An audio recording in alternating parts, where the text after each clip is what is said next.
Over the last week, we've conducted the monthly Westpac Melbourne Institute Consumer Sentiment Survey. We were expecting a bad result, and we certainly got that. The index fell by 17.7% in April. That's the biggest fall in the index that we've seen in the 47-year history of the survey.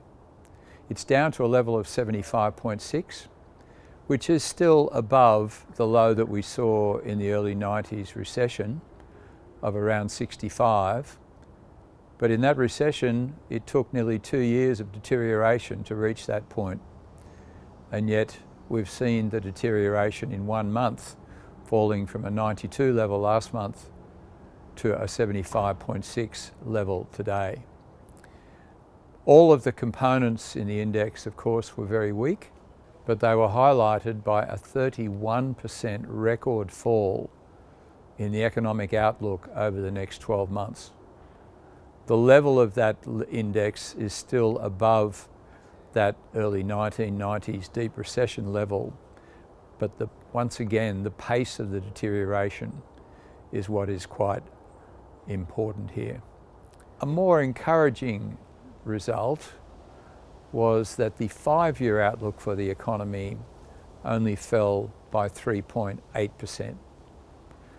Clearly, people are very concerned about the near term for the economy, but feel that the impacts of the virus will ease and that the longer term outlook for the economy isn't that bad.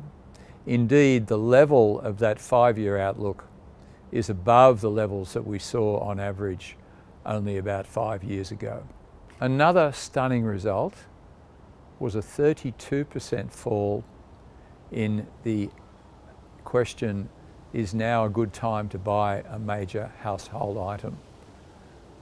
That is also the biggest monthly fall that we've seen in the history of the survey, and of course has been very, very much affected by people's concerns about their finances and people's concerns about social distancing in going to these department stores.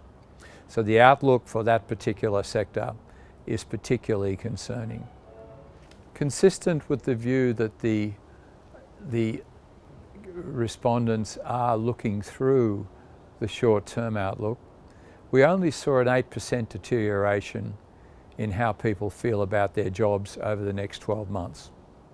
So that index is still well better than we've seen in the global financial crisis, indicating once again that people feel that yes, the short-term outlook is concerning, but once we get through the issues associated with the virus, then things will look better on the other side.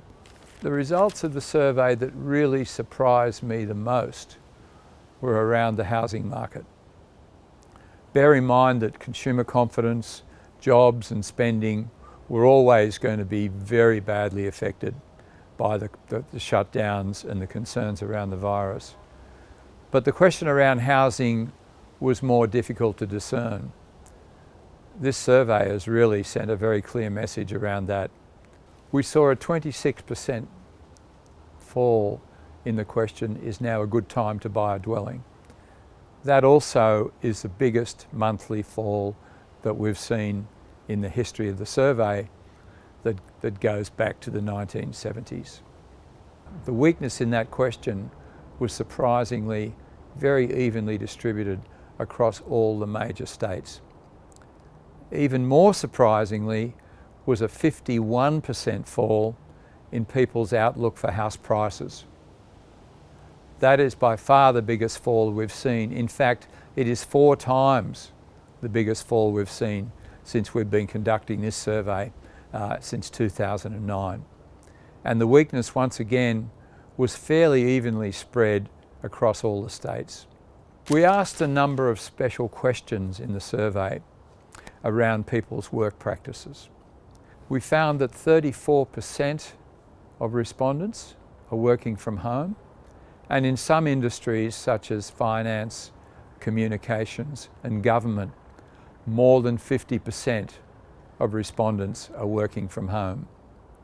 We also asked them about their job prospects, and 20% said that over the last month they'd either lost their job or been stood down without pay. Of course, the sectors that were the weakest in that regard were accommodation, recreation, and apartments and restaurants. It was also true that we saw some substantial increases in the number of workers either stood down with or without pay in both manufacturing and construction. We also asked respondents how the closure of schools was affecting their work practices, and we found that more than a third of them found that the closure of schools will adversely affect their ability to do their jobs. So what does all this mean for Westpac's economic forecasts? As we spoke to you 2 weeks ago, we indicated we thought the economy would contract by 8.5% in the June quarter, and we thought that was consistent with around a 14% contraction in consumption. We thought that the economy over the whole of 2020 would contract by 5%, which would include a 5.2% rebound in the economy in the fourth quarter.